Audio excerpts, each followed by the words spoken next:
জীবন যেন বহতা নদীর মতো, চলার পথে কত বাঁক মোহনা শত, আছে আরো দ্বন্দ্ব আলো আধারের, বেছে নিতে হবে তাই পথ আমাদের। আসসালামু আলাইকুম প্রিয় দর্শক, আপনারা যারা দেশে আছেন প্রবাসে, সবাইকে জানাই অনেক অনেক প্রীতি ও শুভেচ্ছা। শুরু হলো এনটিভি আয়োজিত অনুষ্ঠান আলোকপাত। আমাদের আজকের বিষয় মানব সভ্যতার ভিত্তি। আপনাদের সাথে আছি আমি জয়নুল আবেদিন আজাদ।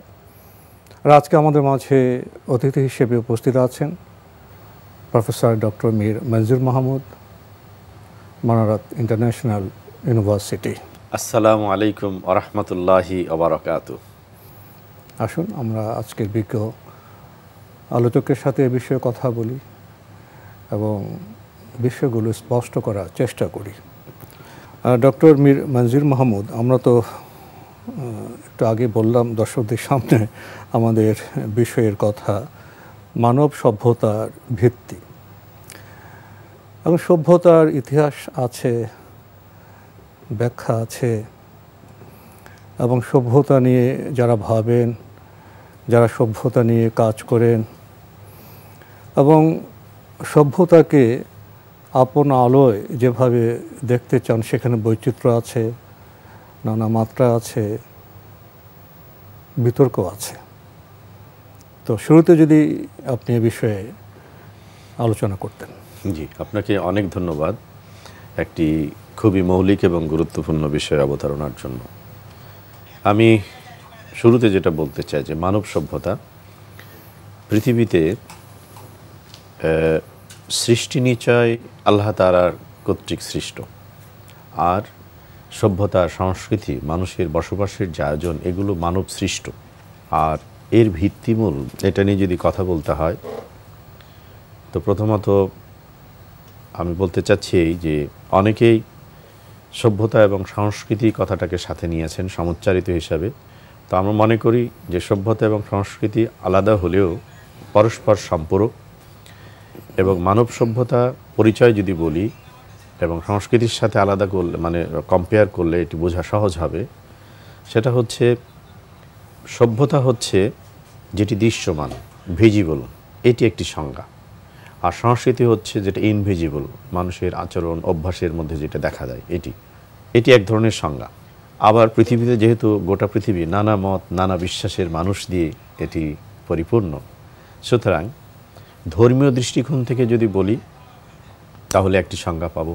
জাগতিক বা যারা আখিরাতের জীবনে বিশ্বাসী না, তাদের দৃষ্টিভঙ্গি কি? যারা ইহলৌকিকবাদী, তাদের দৃষ্টিভঙ্গি হচ্ছে মানব সভ্যতা হচ্ছে মানুষের জীবন আচরণ, মানুষের আবিষ্কার, মানুষের যে অর্জন দুনিয়াতে, যেমন শিল্প, সাহিত্য, সংস্কৃতি এবং মানুষ যে যাই জীবন বিশ্বাস থাক, এগুলোর সমন্বয়ে, অর্থাৎ পৃথিবীতে দৃশ্যমান অদৃশ্যমান যা আছে সব কিছু মিলেই তারা মানব সভ্যতার উপাদান হিসেবে বলে থাকেন। তো এই দুটো সংজ্ঞার মধ্য দিয়ে আমরা যে জিনিসটা উপলব্ধি করতে পারি সেটা হচ্ছে যে এই পৃথিবীকে বাসযোগ্য রাখা, মানুষের জন্য কল্যাণময়, কল্যাণকামী করে রাখার জন্য, মানে কন্ট্রোলার হিসেবে যেটা কাজ করে সেটি হলো সভ্যতা। এবং সভ্যতাকে যেটা কন্ট্রোল করে, মানে বিশ্বাসের জায়গা থেকে আমরা বলবো যারা আমরা বিশ্বাসী, সেটি হচ্ছে ধর্মবিশ্বাস। তাহলে ধর্মবিশ্বাসীদের দৃষ্টিতে ধর্মীয় বিশ্বাসী তার সভ্যতাকে, তার সংস্কৃতিকে নিয়ন্ত্রণ করে থাকে। ধন্যবাদ ডক্টর মীর মঞ্জুর মাহমুদ। আপনি মানব সভ্যতার ভিত্তি প্রসঙ্গে কিছু মৌলিক কথা বলেছেন এবং আলোচনাকে আপনি গতি দিয়েছেন। তো মূল কথাটা হলো যে মানব সভ্যতা তো মানুষের জন্য, এবং মানব সভ্যতার ভিত্তি তো মানুষের দৃষ্টিভঙ্গি, চিন্তা, চেতনা এবং কর্ম, এগুলি ভিত্তি, এগুলি প্রাগ্রসরতা এনে দেয়। তবে আপনি একটি মৌলিক কথা বলেছেন যে মানব সভ্যতার রূপটা কেমন হবে, ভিত্তি কেমন হবে, ফলাফল কেমন হবে, এর পেছনে একটি দার্শনিক দৃষ্টিভঙ্গি থাকে।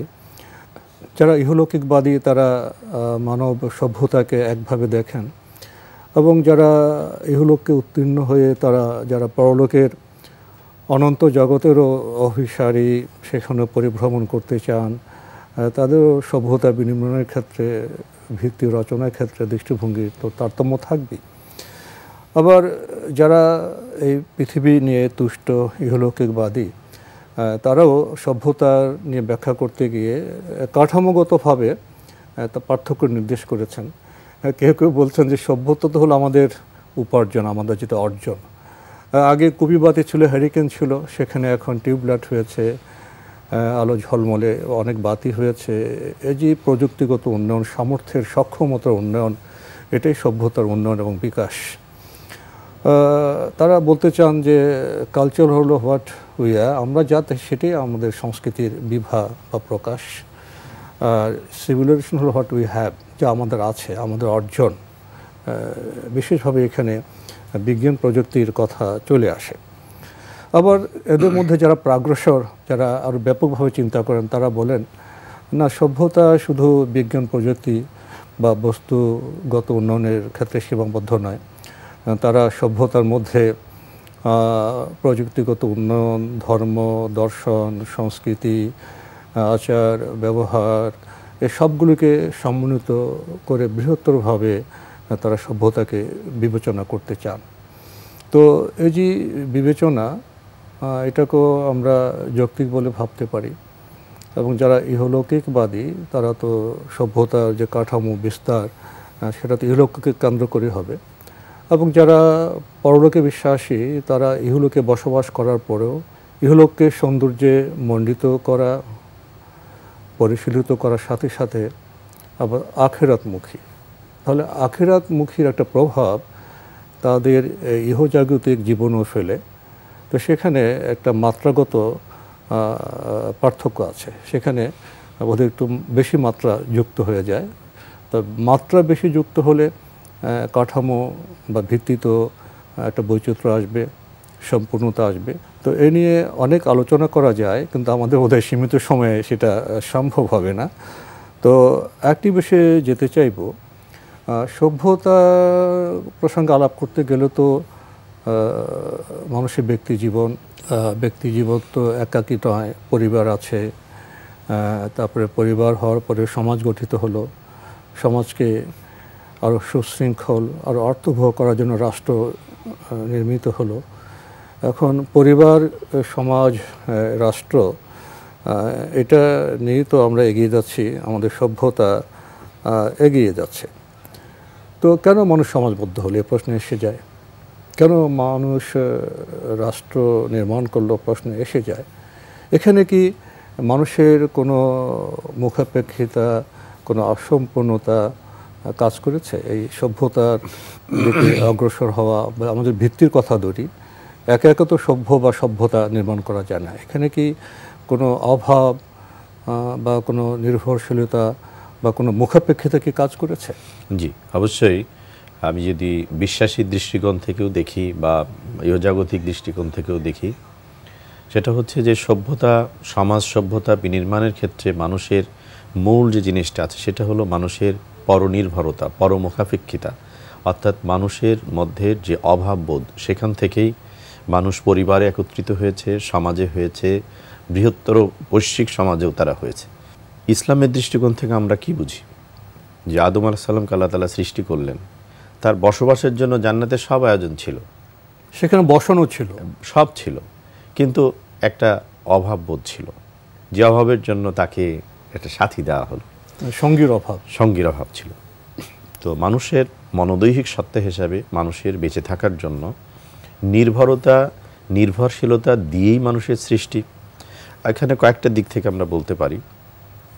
একটি হচ্ছে যে সৃষ্টিগতভাবে মানুষ ছাড়া সকল প্রাণীর সৃষ্টি জন্মের পরে তার খাবার সে খুঁজে নিতে পারে, নিজেকে চলতে হাঁসের বাচ্চার সাঁতার শেখানোর জন্য খুব প্রশিক্ষণ লাগে, দাঁড়াতে পারে, সাঁতার কাটতে পারে। কিন্তু কেবলই মানব সন্তান যাকে জন্মের পরে সে কিছুই পারে না, একটা বড় সময় তাকে নির্ভরশীল হতে হয় এবং তাকে তার শুরুটাই নির্ভরশীলতার শিক্ষা দিয়ে, নির্ভরশীলতা দিয়ে। এজন্য আমরা নজর দিতে পারি মুসলিম হিসাবে সূরা ইখলাসের দিকে গিয়ে।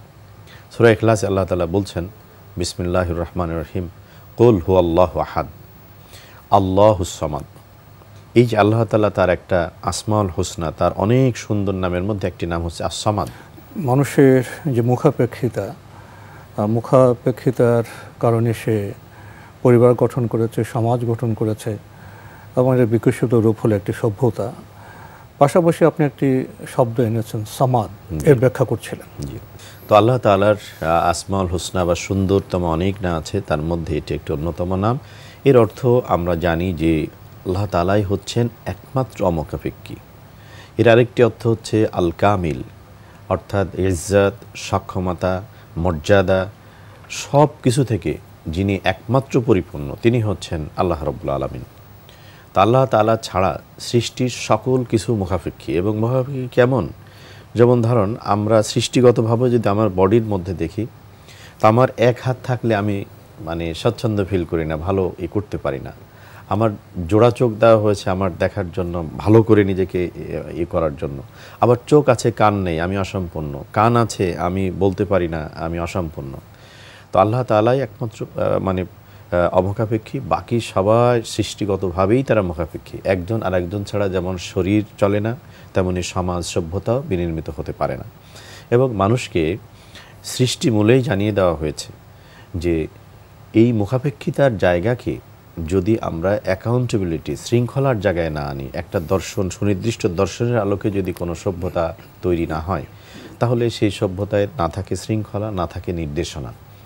আপনি জানেন, নিশ্চয়ই আমরা জানি, সেটা হচ্ছে যে এই মুখাপেক্ষিতায় মানুষকে অ্যাকাউন্টেবল করেছে। কারণ আমি যদি স্বাধীন হতাম তাহলে তো আমি কারোর কাছে অ্যাকাউন্টেবল হতাম না, জবাবদিহিতা থাকতো না। জবাবদিহিতা না থাকলে কি হতো? স্বয়ংসম্পন্ন যদি মানুষ হতো, মানুষের মধ্যে যদি নির্ভরতা না থাকতো, তাহলে মানুষ বিশৃঙ্খল হতো। আপনি দেখেন, বিশৃঙ্খল যদি হতো, যেখানে বিশৃঙ্খলা, একটা পরিবারে যদি বিশৃঙ্খলা থাকে, সেখানে শান্তি থাকে না, সেখানে ভালো কিছু আসে না। সুতরাং এই নির্ভরতার যে, এটাকে আমি গুণই বলবো, অর্থাৎ মুখাপেক্ষিতার যে মানুষের যে, এটাকে যদি আমি বলি অসম্পূর্ণতা, বা এটা মানুষের সৃষ্টিমূলের বৈশিষ্ট্য, তাহলে এই অসম্পূর্ণতা বলেন, সৃষ্টিমূলের বৈশিষ্ট্য বলেন, এই মুখাপেক্ষিতাই তাকে আদর্শিকভাবে, বিশ্বাসগতভাবে আস-সামাদ বা আল্লাহ তাআলার প্রতি, যিনি অমুখাপেক্ষী, তার প্রতি তাকে সম্পূর্ণরূপে নিবেদিত করেছে। মানুষের যে সীমাবদ্ধতা, মানুষ যে একাই স্বয়ংসম্পূর্ণ নয়, কারো জন্য অপেক্ষা করতে হয়, কারো সাহায্য নিতে হয়। এই যে মুখাপেক্ষিতা, এই যে নির্ভরশীলতা, মানুষের অন্তর্গত চেতনায় বিষয়টি আছে বলেই তো সে মানুষকে ভালোবাসে, কাউকে স্নেহ করে, পরিবার গঠন করে, আরও বৃহত্তর অঙ্গনের সমাজে যায়, রাষ্ট্র গঠিত হয়, সভ্যতা নির্মিত হয়। এটি ঠিকই বলেছে, এটি কোনো দোষ নয়, এটি হলো মানব সত্তার বৈশিষ্ট্য। মানুষ অসম্পূর্ণ, সে নির্ভরশীল। যদি একটি প্রশ্ন আপনাকে করি, যে আপনি আজকে সুন্দর যে পোশাক পরেছেন, শুধু পাঞ্জাবি পরেননি, একটি উপরে কোটিও আছে এবং সেটা নানা বর্ণে পুষ্ট। যদি এমন হতো আমাদের সভ্যতা নেই, সমাজ নেই, একা একা আমাদের সব কাজ করতে হয়, তাহলে একটি পোশাকের জন্য আমাদের বীজ বপন করতে হতো, অপেক্ষা করতে হতো কখন এটা বৃক্ষ হবে, কখন তুলা দেবে, তুলা থেকে কখন সুতো হবে, সুতো কখন এটা দিয়ে একটি বস্ত্র হবে, বস্ত্রকে আবার শৈলী দিয়ে এটাকে শিলি করতে হবে, রূপান্তর করতে হবে। আমার তো মনে হয় একটি মানুষের পুরো জীবনে চলে যেতে পারে একটি পোশাকের জন্য। কিন্তু আমরা সভ্যতায় আছি বলে, সমাজে আছি বলেই আমাদের বিবিধ যে প্রয়োজন, সেটা আমাদের নির্ভরশীল পরস্পরের উপর। এই নির্ভরশীলতা যদি ইতিবাচক পথে অগ্রসর হয়, আজকাল তো আপনার খাবার তো কিন্তু দোকানও যেতে হয় না, কোনো একটি প্রয়োজনীয় পণ্য কিন্তু দোকানও যেতে হয় না, অনলাইনে চলে আসে। কিন্তু যখন সমাজ এতটা নির্ভরশীল হচ্ছে, তখন কি আমাদের সমাজ সভ্যতা কেয়ারিং হওয়া উচিত নয়? তাহলে আমার পণ্যের মূল্য মান, আমার খাদ্যের মূল্য মান, এই সব ক্ষেত্রে যখন আমরা পরস্পর নির্ভরশীল, যে পরস্পর নির্ভরশীলতা যদি সভ্যতার ভিত্তি হয়, তাহলে নির্ভরশীলতার মধ্যে যদি নৈতিকতা না থাকে, মূল্যবোধ না থাকে, ইনসাফ না থাকে, তাহলে তার রূপটা কেমন হয়? আপনি ঠিকই বলেছেন। আসলে মানুষ যখন তার যাপিত জীবনে বলগাহীন হয়, উশৃঙ্খল হয়, তারপরে বিবেচনা শূন্য হয় এবং নির্ভরশীলতার মর্ম না বোঝে, অপরিহার্য মানে নেসেসিটিটা সে উপলব্ধি করতে না পারে, তখন সে নিজে যেমন ক্ষতিগ্রস্ত হয়, চারপাশও ক্ষতিগ্রস্ত হয়।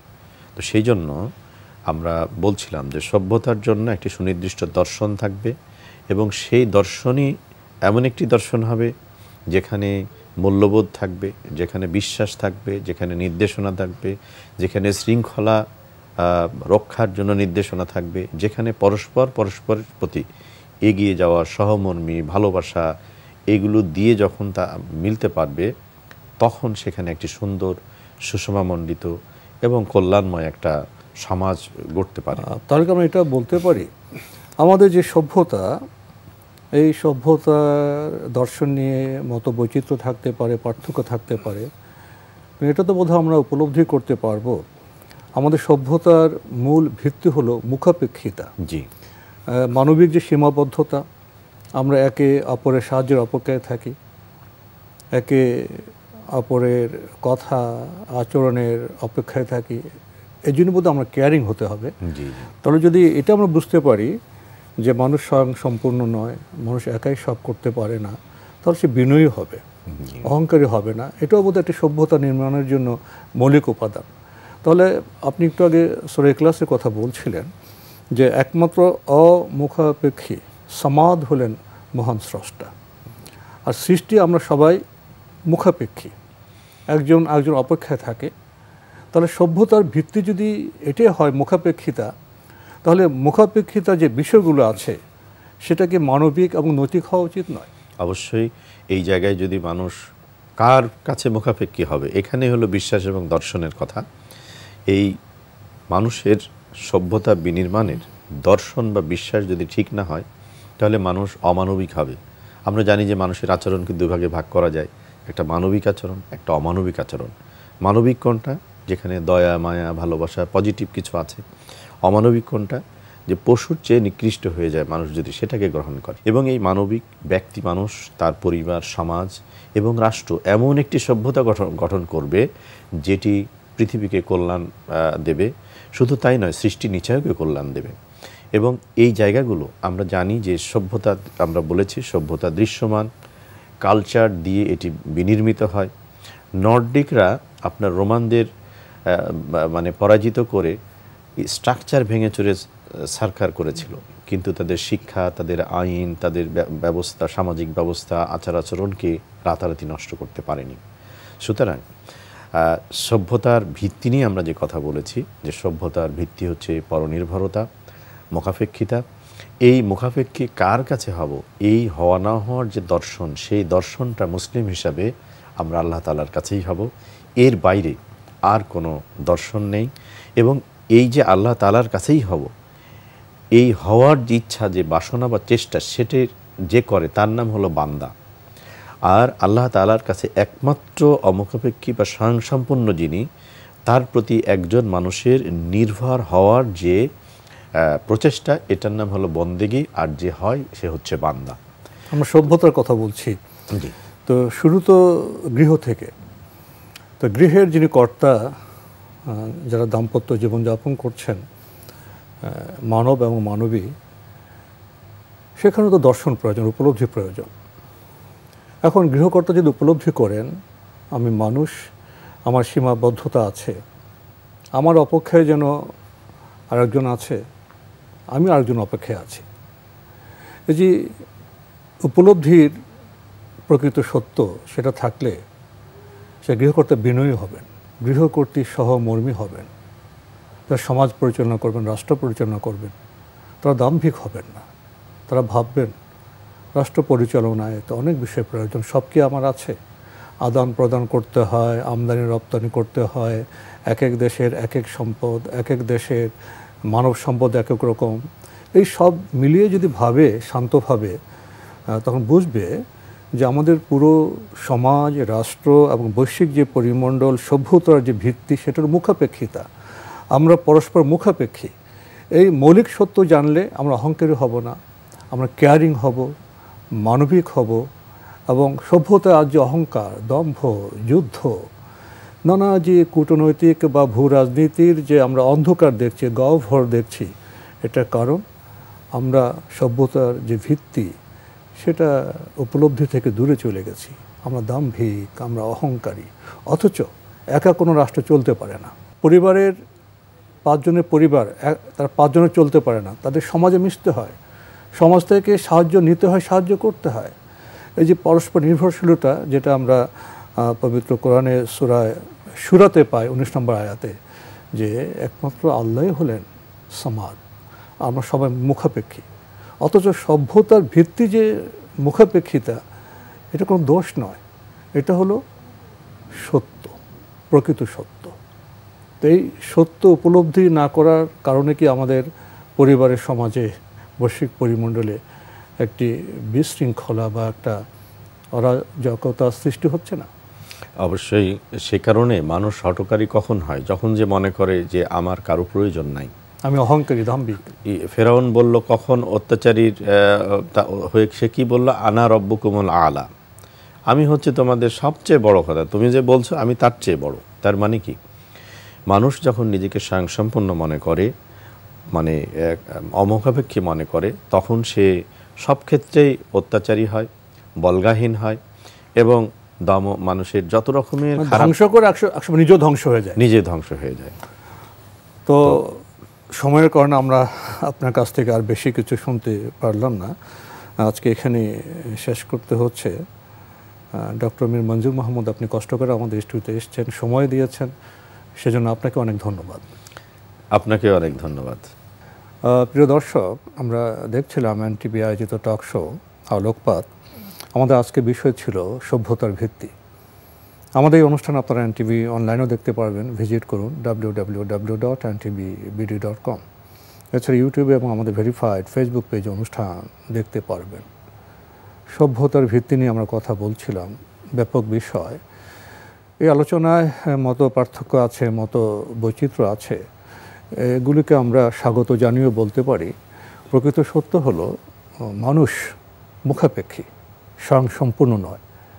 এই সত্য উপলব্ধি মানুষকে সমাজবদ্ধ করেছে, রাষ্ট্রে যুক্ত করেছে, সভ্যতা নির্মাণ করেছে।